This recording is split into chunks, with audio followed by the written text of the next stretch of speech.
আসসালামু আলাইকুম, সবাইকে স্বাগতম আমার চ্যানেলে। কেমন আছেন সবাই? আশা করছি সবাই ভালো আছেন। আলহামদুলিল্লাহ, আল্লাহর অশেষ রহমতে আমরাও বেশ ভালো আছি। তো বন্ধুরা, আমাদের বাজার নিয়ে আসছে। আজকে আমাদের বাজার আনছে হচ্ছে লাউ, টাকি মাছ। আর এখানে টাকি মাছও আছে, আবার শোল মাছও আছে, ছোট ছোট শোল মাছ। এই যে দেখুন কিভাবে নড়াচড়া করছে। আর 4টা আছে টাকি মাছ। তো আর লাউ আনছে, সিম আনছে, আর আছে টমেটো, ধনিয়া পাতা, কাঁচামরিচ। এই হচ্ছে আজকে আমাদের বাজার। তো আমি মাছগুলো বের করে নিয়েছি, মাছ কাটবো আর সবজিগুলো বের করে নিয়েছি। মাছটা কেটে রাখছি, মাছটা কেটে লবণ দিয়ে রাখছি, সেটা আপনার সাথে শেয়ার করতে পারি নাই। তো এখন আমি লাউ কেটে নিচ্ছি। সোহাগের আব্বুকে বলছি একটু ক্যামেরাটা ধরতে। তো সোহাগের আব্বু তো ঠিক মতো ক্যামেরা ধরতে পারে না।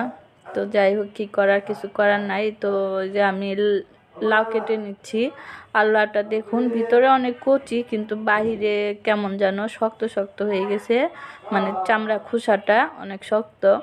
তো ভাবছিলাম ভাজি করব, তো ভাজি আর করা যাবে না। সোহাগের আব্বু তো ভাজি খুব প্রিয়, মানে ভাজি কি, মানে খোসাটা দিয়ে আর আলু দিয়ে ওই টাকি মাছ, শোল মাছ দিয়ে কি দো পেঁয়াজের মতো ভুনা ভুনা করার জন্য। তো সেটা আর করা যাবে না। দেখুন এই যে খোসাটা অনেক মোটা হয়ে গেছে, ভিতরে কিন্তু অনেকটাই কচি, কিন্তু লাউটা আর কি শুটা হয়ে গেছে, একটু শুটা শুটা, মানে শুটা বলে না, অনেক কয়েকদিনের আর কি লাউ।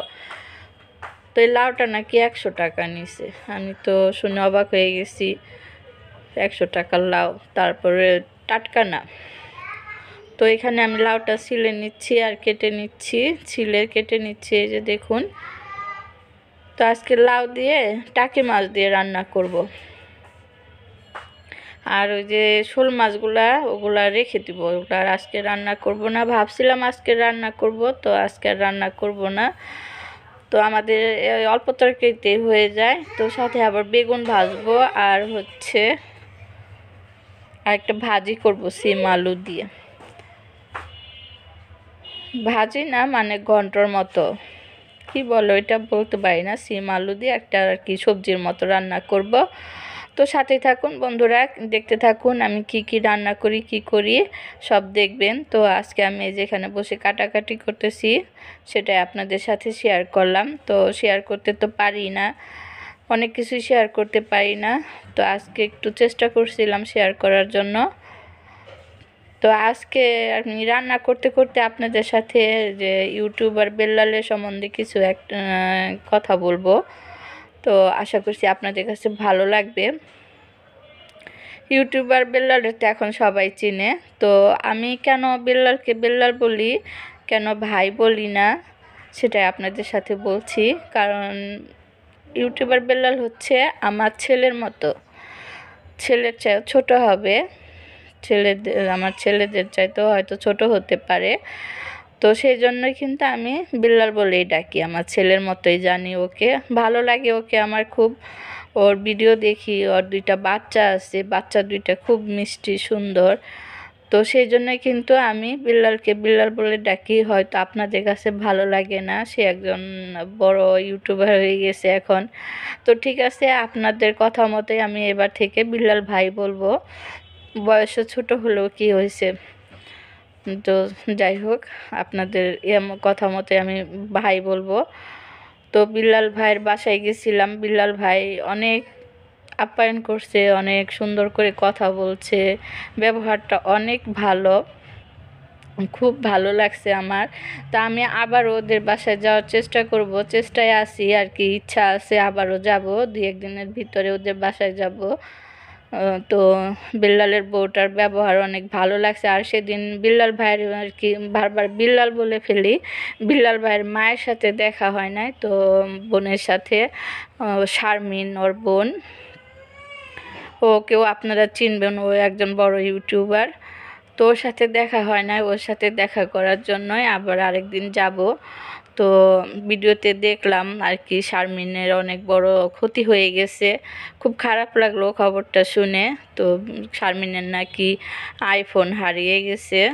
তো দোয়া করি যেন ফোনটা ফিরে পায়। ওরা জিডি করার জন্য থানায় গেছে, ওর হাজব্যান্ড আর শারমিনের হাজব্যান্ড আর শারমিন। তো দোয়া করতেছি যাতে করে আর কি ওদের ফোনটা ওরা ফেরত পায়। তো খুব খারাপ লাগলো, এত দামি একটা জিনিস হারিয়ে গেলে কিন্তু অল্প দামি হলেও কিন্তু হারিয়ে গেলে খুব কষ্ট লাগে। কষ্টের টাকায় কেনা, আর ওটা তো আরও দামি ফোন, আইফোন, সেটা হারিয়ে গেছে। সেটা শুনে আমার খুবই খারাপ লাগছে, কষ্ট লাগছে। তো দোয়া করতেছি ওদের ফোনটা যেন ওরা ফিরে পায়, ওদের মনটা যেন ভালো হয়ে যায়। অবশ্যই মনটা খারাপ থাকে, এত দামি জিনিস হারিয়ে গেলে কিন্তু কারো মন ভালো থাকে না। তো বন্ধুরা, আপনারাও সবাই দোয়া করবেন শারমিনের জন্য। তো বিল্লাল ভাই বলল সেদিন ভিডিওতে, শুনে খুব খারাপ লাগলো। আমি শারমিনের ভিডিও দেখি, ইউটিউবার মাল্টিব্লগ শারমিন, ওর ভিডিও আমি দেখি, খুব ভালো লাগে। আর বিল্লাল ভাইয়ের ভিডিও তো দেখি। তো অনেক করে আমি বিল্লাল ভাইয়ের সাথে দেখা করছিলাম। আর এদিকে শুনলাম যে বিল্লাল ভাই জমি কিনবে, জমি দেখতে গেছে। তো সেদিন দেখালো ভিডিওতে, জমিটা দেখে আমারও খুব ভালো লাগছে। ভিউয়ার্সরা সবাই বলছে, বিল্লাল ভাইয়ের ভিউয়ার্সরা, তাদেরও পছন্দ হয়েছে, সবাই বলছে ওই জমিটা কেনার জন্য। তো আমারও কিন্তু খুব পছন্দ হয়েছে জমিটা। তো আমিও বলবো বিল্লাল ভাই জমিটা কিনে ফেলেন, অনেক সুন্দর জমিটা, খোলামেলা, অনেক সুন্দর আর কি দেখতে। তো আপনি চেষ্টা করবেন জমিটা জানি কিনতে পারেন। খুব ভালো লাগছে, আপনার ভিউয়ার্সদেরও ভালো লাগছে, আমার কাছেও খুব ভালো লাগছে। তো বন্ধুরা, এখানে রান্না আর কি কথা বলতে বলতে যে আমি রান্না করে নিচ্ছি। তো লাউটা কেটে এই যে বসিয়ে দিচ্ছি, লাউটা দেখুন, টাকি মাছ দিয়ে লাউ রান্না করতেছি। তো এই যে এখন লাউ থেকে অনেকটাই পানি উঠছে, আর লাউ কিন্তু পানি দিতে হয় না। আমি আমি কিন্তু সবসময় পানি ছাড়াই লাউ রান্না করি। হয়তো যদি বেশি কচি হয়, পানি না উঠে, তখন একটু পানি দিতে হয়। তো এই লাউটায় কিন্তু অনেকটাই পানি উঠছে, এই পানি দিয়ে আমার লাউ রান্না হয়ে গেছে। আর এখানে আমি টমেটো দিয়ে দিচ্ছি লাউর মধ্যে।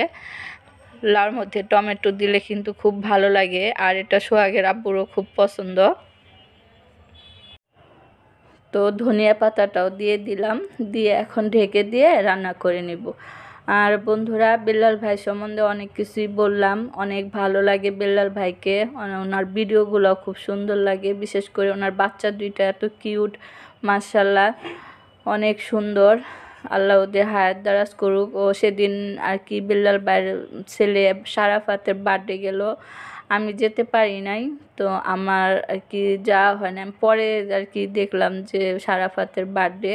তো সেই জন্যই আমি 2-1 দিনের ভিতরেই যাব শারাফাতের বার্থডে উইশ করার জন্য। তো সবাই দোয়া করবেন শারাফাতের জন্য, শারাফাতের দীর্ঘ হায়াত দান করে আল্লাহ, আল্লাহ ওকে সুস্থ রাখে, ওদের 2 ভাই বোনকে ভালো রাখে, সবাই সেই দোয়া করবেন।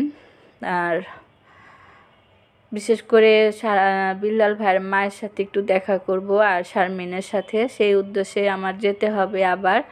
আমার তো খুবই ভালো লাগে। আর ওই যে শোরুমটা, বিল্লাল ভাই শোরুমটা, সেটাতে সেখানে অনেক 3 পিস আছে, সুন্দর সুন্দর 3 পিস, সেটা দেখার জন্য আবার যাব। কি কি নতুন কালেকশন আর কি উঠাইছে, নতুন উঠাইছে, ওগুলো দেখার জন্য আবার যাব। তো সবাই দোয়া করবেন বিল্লাল ভাইয়ের জন্য, তার শোরুমটা যেন ভালো চলে, বা সে যেন আরও উন্নতি করতে পারে, সেই দোয়াই করবেন। তো পরিশ্রম করলে কিন্তু সব জায়গায় মানে আর কি আল্লাহ কিন্তু খুশি হয়, আর সেখানে উন্নতিও হয়। তো এখানে আমি বেগুন ভেজে নিচ্ছি, বলছিলাম যে আপনাদের বেগুন ভাজবো। তো বেগুন ভাজা হয়ে গেছে, আমি উঠিয়ে নিচ্ছি। বেগুন ভাজা হলে আমার আর কিছুই লাগে না, বেগুন ভাজা আমার খুবই পছন্দ, খুবই পছন্দ বন্ধুরা, কি বলবো, বেগুন ভাজা বলেন, ভর্তা বলেন, বা তরকারি মাছ দিয়ে রান্না করলে খুবই ভালো লাগে। তো এখানে এই যে বেগুনটা ভেজে নিলাম, ভাজা হয়ে গেছে, উঠিয়ে নিচ্ছি। তো এখানে আমি আবার সিম আলু ভাজি করব, সিম আলুটা কেটে ধুয়ে রাখছি, এখন এটা এখানে বসিয়ে দিব, এই তেলের ভিতরে দিয়ে দিব, এই কড়াইতেই। আর কড়াইটা আমি ধোয়ার প্রয়োজন মনে করলাম না, কারণ এখানে তেল মশলা সবই আছে। তো চুলার আঁচটা কমিয়ে যাতে পুড়ে না যায়, সেজন্য আমি পেঁয়াজ কাঁচামরিচটা ভেজে নিব এখন। ভেজে নিয়ে তারপর আলু আর সিমটা দিয়ে দিব, দিয়ে তারপর আমি ঢেকে দিয়ে আস্তে আস্তে এটা রান্না করে নিব। এটা খেতেও কিন্তু খুবই ভালো লাগে শীতকালে, বেশ ভালো লাগে। এটা আর কি আস্তে আস্তে করলেও কিন্তু বেশ ভালো লাগে। তো আমি আস্তে আস্তে করি না, ছোটো টুকরো করে নিছি। তো বন্ধুরা সাথে থাকুন, পুরো ভিডিওটা দেখতে থাকুন। ভালো লাগলে লাইক কমেন্ট শেয়ার করে দিবেন, সাবস্ক্রাইব করবেন, পাশের বেলটা অন করে দিবেন আমার ভিডিওটা দেখার জন্য। আর এই তো কথা বলতে বলতে হাঁপিয়ে গেছি আজকে, মনে হচ্ছে একসাথে অনেক কথা বলে ফেলছি, কিছু মনে করবেন না বন্ধুরা। ভুল ত্রুটি হলে ক্ষমা সুন্দর দৃষ্টিতে দেখবেন। আর বিল্লাল ভাই সম্বন্ধে অনেক কথা বললাম, যদি সেটা আপনাদের কাছে মনে হয় আমি কোথাও ভুল বলছি তাহলে ক্ষমা সুন্দর দৃষ্টিতে দেখবেন। তো বিল্লাল ভাই তো অনেক ভালো মানুষ, তাকে অনেকে আপনারা সবাই পছন্দ করেন। তো ওনার বাসা তো পুরান ঢাকায়। আমি খুঁজতে খুঁজতে আর কি নাম্বার নিয়ে খুঁজতে খুঁজতে তারপরে গেছিলাম, সেটা আর আপনাদের আমি যে গেছি সেটা দেখানো হয় নাই। তো আরেকদিন যে বিল্লাল ভাইয়ের সাথে ভিডিও বানাবো, তো তখন আপনারা আমাকে দেখতে পারবেন। আর এদিকে যে সোহাগের আব্বুরা আর কি বেগুন ভাজা করে ভাত দিয়ে দিছি, কারণ তরকারি আর লাউ আর বেগুন ভাজা হয়েছে, ওটা দিয়ে ভাত দিয়ে দিছি। অনেক দেরি হয়ে গেছে, আমাদের গ্যাস থাকে না, রান্না করতে করতে অনেক দেরি হয়ে যায়। তো বন্ধুরা আজকে যে এখন লাউ দিয়ে খাচ্ছে সোহাগের আব্বু, বেগুন ভাজা দিয়ে খাওয়া শেষ করে এখন লাউ তরকারি দিয়ে খাচ্ছে। আর লাউ তরকারিটা অনেক মজার হয়েছিল, এটা ঠান্ডা হলে আরও ভালো লাগবে, গরম তো। তার আজকের ওয়েদারটা দেখুন, এখন সন্ধ্যা হয়ে গেছে। আজকে সারাদিনই কুয়াশা কুয়াশা ছিল, রোদ উঠে নাই তেমন একটা, শীত অনেক, মাঘ মাস তো অনেক শীত। তো যাই হোক বন্ধুরা, আজকের মতো ভিডিওটা আমি এখানেই শেষ করব। আর এই যে এখানে আমি গরম পানি নিছি, গোসল করব। সবাই ভালো থাকবেন, সুস্থ থাকবেন, আমার পাশেই থাকবেন। আল্লাহ হাফেজ, আসসালামু আলাইকুম।